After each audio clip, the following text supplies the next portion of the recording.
Hey, welcome back to Chemistry with Mrs. Mays. Today we're looking at pH and pOH, which means we're working with acids and bases. Remember, acids have a sour taste and bases have a bitter taste. Let's start with that. What are some other properties of acids? We covered this one. Acids taste sour.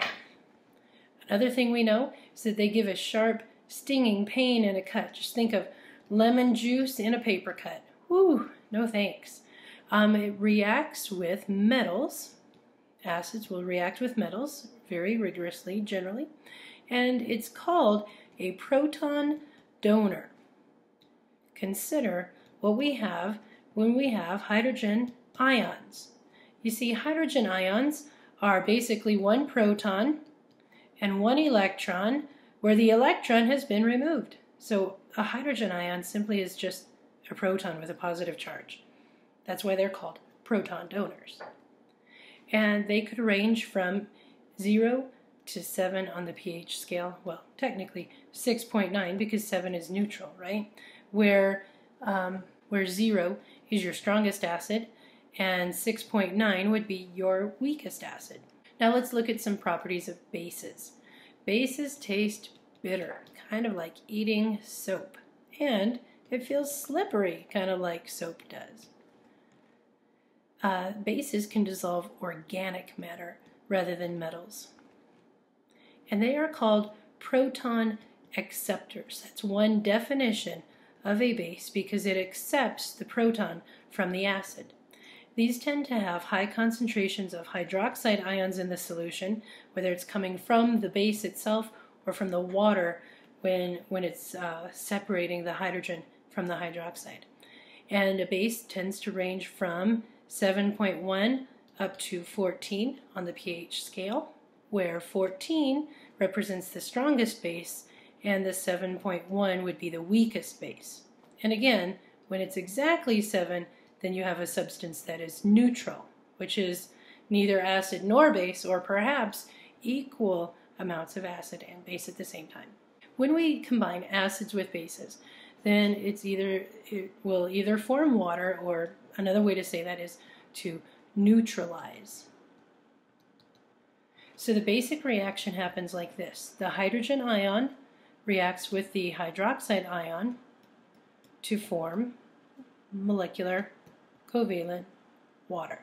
And we can measure the pH of solutions by using indicators. These are themselves weak acids that change color depending on the pH. So we can use them to determine about what pH the substance that we're dealing with is in.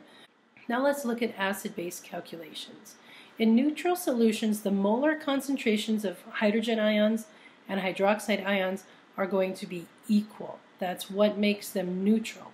In water, the molar concentration of hydrogen ions is equal to the molar concentration of hydroxide ions, which has a specific number attached to it, 1.0 times 10 to the minus 7 molar. This is called autoionization of water. That water just automatically breaks apart into a certain number of hydrogen ions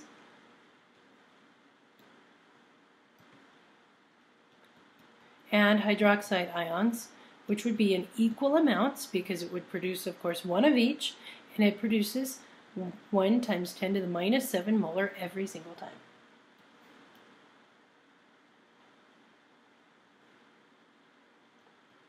Every time we're in pure water, that is.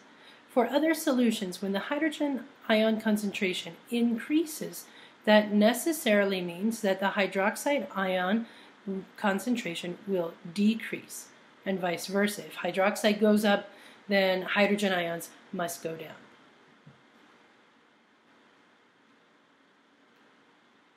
So when we're using the pH scale, what we're looking at with pH is the power of hydrogen. And it's pretty easy math to work with.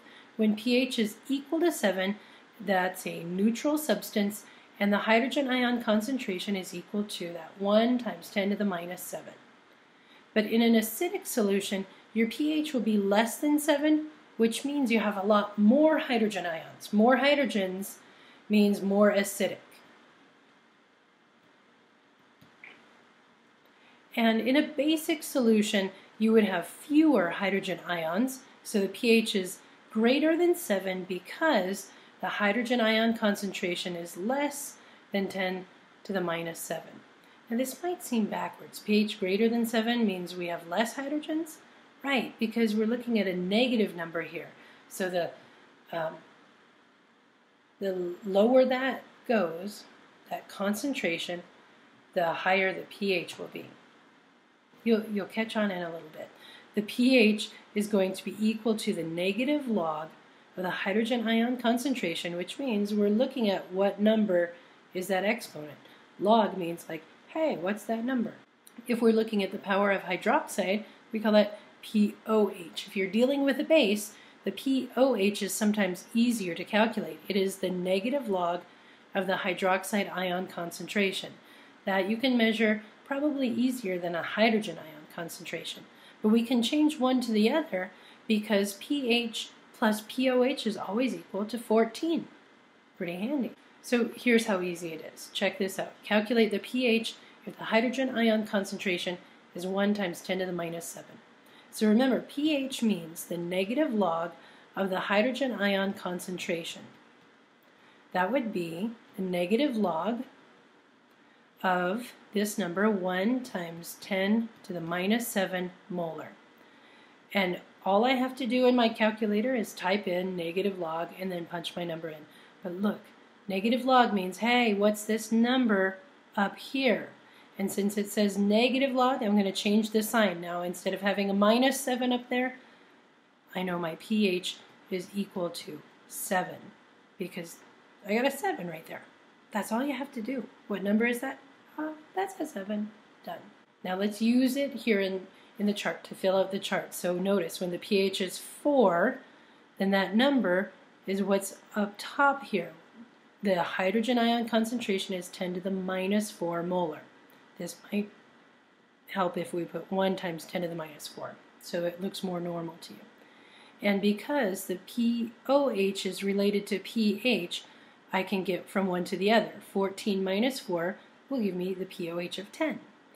And since the pH is less than 7, I know this is an acidic solution. Acidic means less than 7. Basic would be pH greater than 7. You ready to give this a try? Let's see how this works. So my pH is 9 in example 2. So I know my concentration of hydrogen ions is 1 times 10 to the minus 9 molar. That 9 just goes right up top and put a minus sign in front of it. Now let's do the pOH. If I take 14 minus 9, I can get the pOH, which would be, how much? 5, good. So the concentration of my hydroxide ions is 1 times 10 to the minus 5 because the pOH takes that number and pops it right up there in the hydroxide ion concentration. So if my pH is greater than 7, that means I have a basic solution. That's it. Let's try another one. So now I have a hydroxide ion concentration of 10 to the minus 5. That means my pOH is equal to 5. This number pops down in here. Now let's work our way backwards. If I take 14 minus 5, that means, hey, pH is 9. We're just going backwards. So I have 1 times 10 to the minus 9 molar hydrogen ion concentration, and it's still a basic solution. All right, now let's work through one last one. I have 1 times 10 to the minus 1 molar, so the pH must be equal to, take that number and drop it in, remove the negative sign, pH is 1. Now we'll do the pOH. 14 minus 1 is 13, so the hydroxide ion concentration is very low. Look, 1 times 10 to the minus 13 molar, that's really tiny amount of hydroxide, especially compared to my hydrogen ions. So I know, because my pH is so low, this must be an acidic solution. That's how we work with pH and pOH. Now let's have an extra challenge. Suppose that I have a weak acid that does not dissociate completely in my solution. Only 8% of it breaks apart. Well, don't panic. pH simply means the negative log of my hydrogen ion concentration. So how much of my hydrogen ions do I get if 0.1 molar dissociates or breaks apart 8% of the time? Let's multiply 0.1 times 8%, or 0.08. So I have 0.008 molar hydrogen ions in my solution, because not all of my acid is breaking apart, only 8% of it is. Now let's do the negative log of the hydrogen ion concentration, 0.008. I'll go ahead and get my calculator now.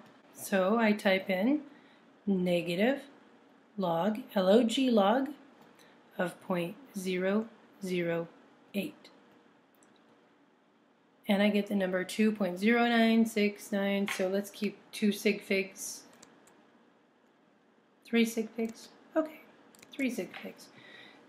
Either way, we're going to call this 2.10